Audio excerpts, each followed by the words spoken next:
quite literally hitting the road to travel to my village today.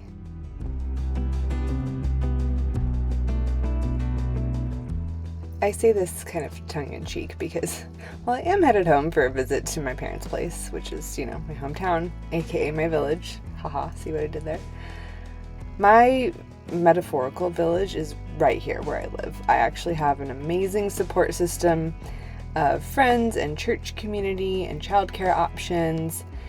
It's taken a while to build, but I'm so thankful for my community. And that said, there's still nothing like Grandma's house. My family lives about an hour and a half away from us. If you are familiar with Southern California at all, you'll know that it is simply massive. So while we're certainly within driving distance of each other, we can't just pop in for dinner at a moment's notice. We really have to mark our calendars and plan our visits. And one of my solo parenting rhythms is making sure I take the girls up to visit their grandparents every 6 weeks or so. It's a wonderful rhythm for their relationship, and it's also a great insurance policy for me.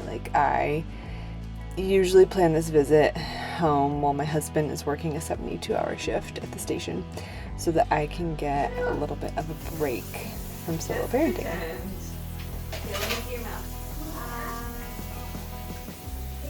It's not simple packing up 2 kids and a dog for a mini road trip on a regular basis, but because we do it so often, I've got a system.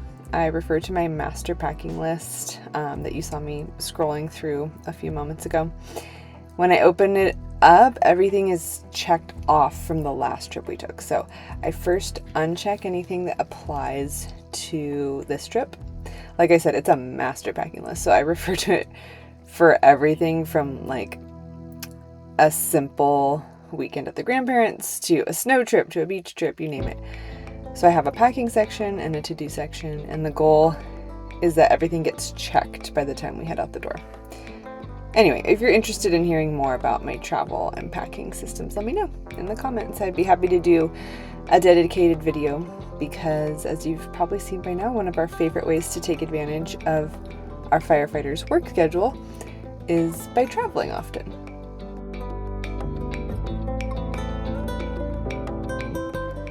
I was parenting on easy mode this morning because it was Mother's Day, so I gave myself a little break. I made breakfast for the kids before they woke up, which made things pretty simple, and they got to enjoy some Daniel Tiger on the TV while I just plugged away at my packing list and my to-do list.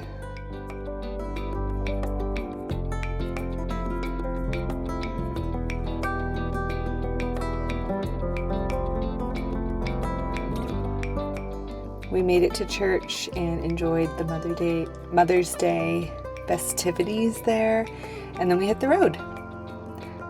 I try to set the kids up with snacks and loveys so they can nap if they want to, and I'm not needing to reach behind all drive long.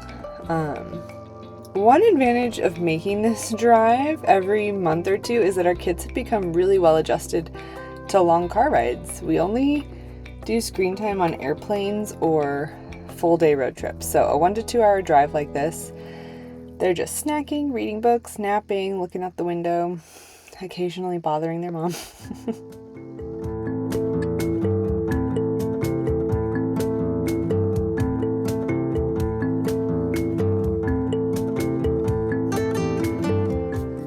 Arriving to my parents' house is still such a good feeling after all these years. Their backyard in particular is my favorite place in the world.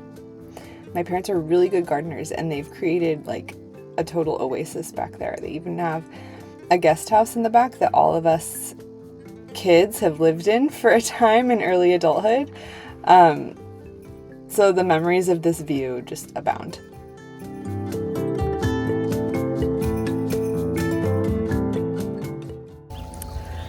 Welcome to my favorite place in the world, my parents' backyard. When I'm barefoot on this lawn or sitting in front of that fountain, I am in my happy place. And we had such a fun time playing. on Mother's Day. It was sweet and simple this year. My husband bought me a ton of roses the day before since he had to work the day of. And my kids, I'm laughing because he accidentally bought me 6 dozen roses. He did intend to go above and beyond, but he didn't realize that each little package of roses had like an extra dozen underneath that were hidden. We got a good laugh at that. My kids, for the first time ever, understood what Mother's Day was, and they remembered to wish me a happy Mother's Day that morning. Honestly, that was the sweetest gift. My mom and my sister and I enjoyed our little treats, and I just went to bed that night with a really happy heart.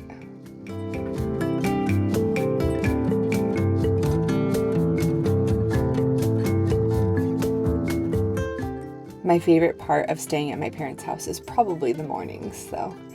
There is an adult around to play with the kids who inevitably wake up very early whenever we're at Grammy and Opa's house.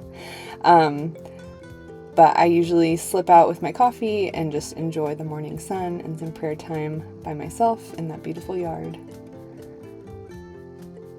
Now, this solo parenting rhythm is pretty unique. I'm not sharing it as a formula or prescriptive advice, because how could I? Not everyone watching lives an hour and a half away from grandparents, you know. What I do want to encourage you to consider, however, is where in your schedule could you insert a longer break for yourself? Especially if you have regular solo parenting days like me, is there a once a month routine that you could adopt to get some reprieve? Like hire a babysitter for a few hours, take the kids somewhere where they play independently really well, make a drive to see friends who are just easy to be with. There are ways we can get little breaks every day for sure, but scheduling bigger breaks is so essential. And I would just love to hear how you're doing that for yourself these days. So leave a comment down below. Thank you so much for watching, friends. Would you consider sharing this video with another mom who you think could use the encouragement? It would mean the world to me. I'll see you next week.